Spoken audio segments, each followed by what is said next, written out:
the menu control button is partly this button here, but once you're into the menu itself, you do most of it by this rotating this wheel and rocking the wheel to and fro. So we'll come back to that in a short while. Let's get into it now. So ignition on, let it run through its normal cycle. Then you press the menu button on the side here. That then brings up the information on the screen which you require. And to alter the settings, you have to go along to where it says settings, press down on the menu button on the handlebar. That gets you into the actual settings themselves. Now, when it's got a tick in the box like that and off is on the screen, that means it's actually on. Slightly confusing. So when the tick's there, it's on, not off, which is what confused me to start off with. The idea behind these Race Pro modes is that you can scroll from Race Pro 1 to Race Pro 3 while you're on the move. And the theory then is you can set up the various elements like traction control, anti-wheelie, even your suspension settings and stuff like that. You can alter those, like preset them in the various Race Pro 1, 2, 3. And then while you're riding along, you can actually flick through your modes and go to 2 or go to 3 and have different settings on each to save you coming into the pits, stopping, fiddling about with the settings and then going out again. It's a fast track way of altering the settings. Right. So should we want to alter the actual modes themselves, the programs themselves, you need to go into settings. So we go back into the menu system. So you go back up to the main menu, you use the wheel, but you tweak it sideways, so eventually you come up with settings. Once you're in settings, you hit the menu button, press it at the bottom, press it down. That takes you into all the settings. Now you can scroll up and down to get whatever you want on the menu. Now the Race Pro modes of themselves, you need to go into racetrack configuration. So you twist the wheel down one and then make it go across to the right. So we're into the Race Pro riding modes. We have to configure those. So we go into configure and then we go sideways on the arm again. And these are the various settings now. So you've got Race Pro 1, 2 and 3. And as you can see, this column here, this is the engine, how the throttle response works essentially. This is your engine braking, and then you've got your traction control, your anti-wheelie control, what ABS settings you're on, and then your various DDC is your suspension settings. And this is currently what I've got mine set on. So to see what all these actually mean, what you then need to do is punch the wheel sideways again to get into Race Pro Mode 1, the actual settings themselves. Now you can see the engine is set up. Now it tells you down here torque and response is effectively in its sharpest mode. So if we want to alter that, we tweak the wheel sideways again and it comes up with there. And the menu actually tells you now what it is. Now when you've got the dot here, that's the one which you actually selected. So you rotate the wheel now as opposed to tweaking it, and it will run through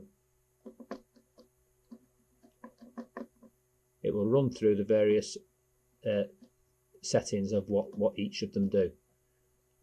So this optimizes so you get maximum torque, and then you basically making it easier and easier and softer the response, how the motor picks up and how it feels through the throttle.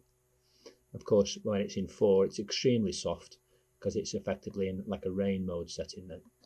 But I generally have mine in 1. Now if you want to alter it, you go up to its say on 2, and then you tweak the wheel sideways. It puts the dot there then, so it's selected 2. But I kind of like it on my Race Pro 1 on 1. So okay, so I'm happy with the throttle setting. So then you tweak the wheel back, and then you go back to the engine. We want to alter the engine braking. So we go down 1, you tweak the wheel sideways, you go down 1, tweak it again, and this is your engine braking. So essentially you run through the same thing again.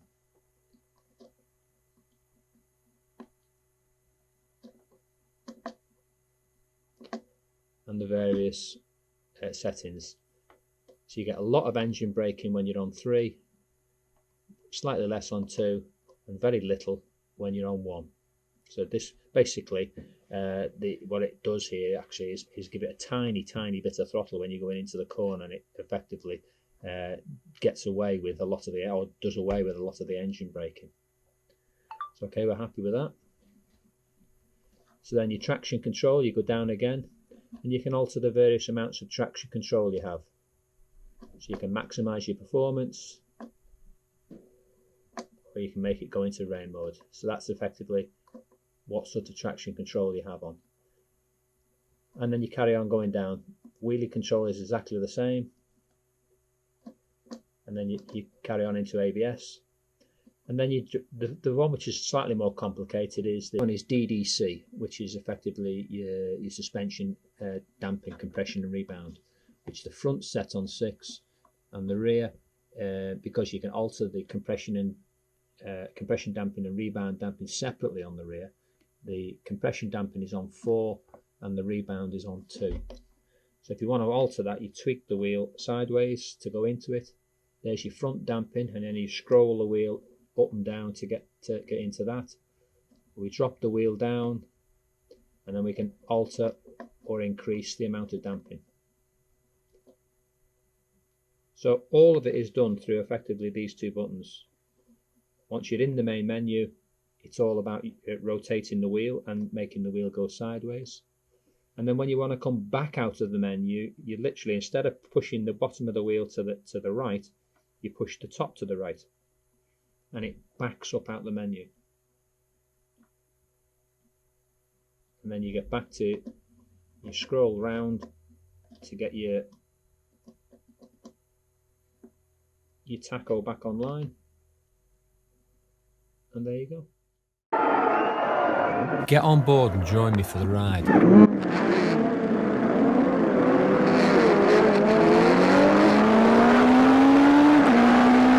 Corner entry. Talk to me.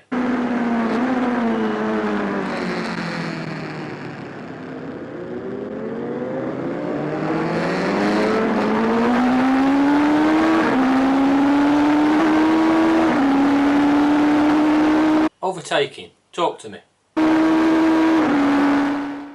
From £8.50 a month, you can get access to all my exclusive riding technique videos. That's less than a pint a week. But if you like what I do, you can subscribe on higher tiers for greater rewards. Cheers.